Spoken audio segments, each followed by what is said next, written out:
കാത്തിരിപ്പുകൾക്ക് വിരാമമിട്ട് zero Malabar സഭയ്ക്ക് പുതിയ ഇടയൻ. സീറോ മലബാർ സഭയുടെ കേന്ദ്ര കാര്യാലയമായ കാക്കനാട് മൗണ്ട് സെന്റ് തോമസിൽ നടന്ന ദൃശ്യങ്ങളിലേക്ക്. സീറോ മലബാർ സഭയുടെ 4ാമത്തെ മേജർ ആർച്ച് ബിഷപ്പായി ശംഷാബാദ് രൂപതയുടെ മെത്രാനായ മാർ റാഫേൽ തട്ടിൽ പിതാവ് തിരഞ്ഞെടുക്കപ്പെട്ടിരിക്കുന്നു എന്ന സന്തോഷ വാർത്ത അറിയിച്ചു. സീറോ മലബാർ സഭയുടെ പിതാവും തലവനുമായി തിരഞ്ഞെടുക്കപ്പെട്ടിരിക്കുന്ന അഭിവന്യ റാഫേൽ തട്ടിൽ പിതാവിന് എൻ്റെ ഹൃദയം നിറഞ്ഞ അഭിവാദനങ്ങൾ.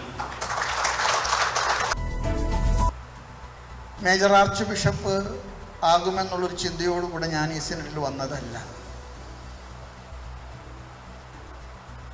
പക്ഷെ ദൈവത്തിൻ്റെ നിയോഗം അതാണെങ്കിൽ ഞാൻ കീഴടങ്ങല്ലാതെ മറ്റു മാർഗമില്ല. സിനഡ് എന്ന വാക്കിൻ്റെ അർത്ഥം വാക്കിംഗ് ടുഗദർ, വർക്കിംഗ് ടുഗദർ എന്നാണ്. സിനഡ് പിതാക്കന്മാരെ ഈ നിയോഗം എന്നെ ഏൽപ്പിക്കാൻ ആഗ്രഹിച്ചപ്പോൾ എനിക്കുറപ്പുണ്ട്, സിനഡ് പിതാക്കന്മാരെ ദൈവത്തിൻ്റെ നിയോഗം എന്നെ അറിയിക്കുകയാണ്.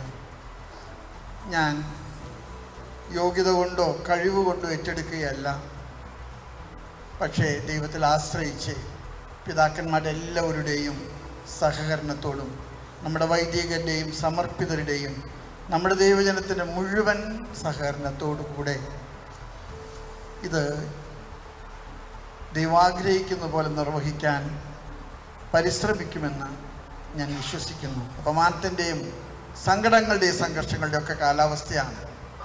സാരമില്ല, അമ്മ അതെല്ലാം നമുക്ക് അനുകൂലമാക്കും. എന്നെ കാണുന്ന, ഓൺലൈനിൽ കാണുന്ന എല്ലാവരോടും എനിക്ക് പറയാനുള്ളത്, തട്ടിൽ പിതാവ് മേജർ ആർച്ച് ബിഷപ്പായി തിരഞ്ഞെടുക്കപ്പെട്ടുവെങ്കിലും ഒരു മാറ്റവും എനിക്ക് വന്നിട്ടില്ല. നിങ്ങളുടെ പഴയ തട്ടിലച്ചൻ, നിങ്ങളുടെ പഴയ തട്ടിൽ പിതാവ് തുടരുന്നു. നന്ദി, നമസ്കാരം.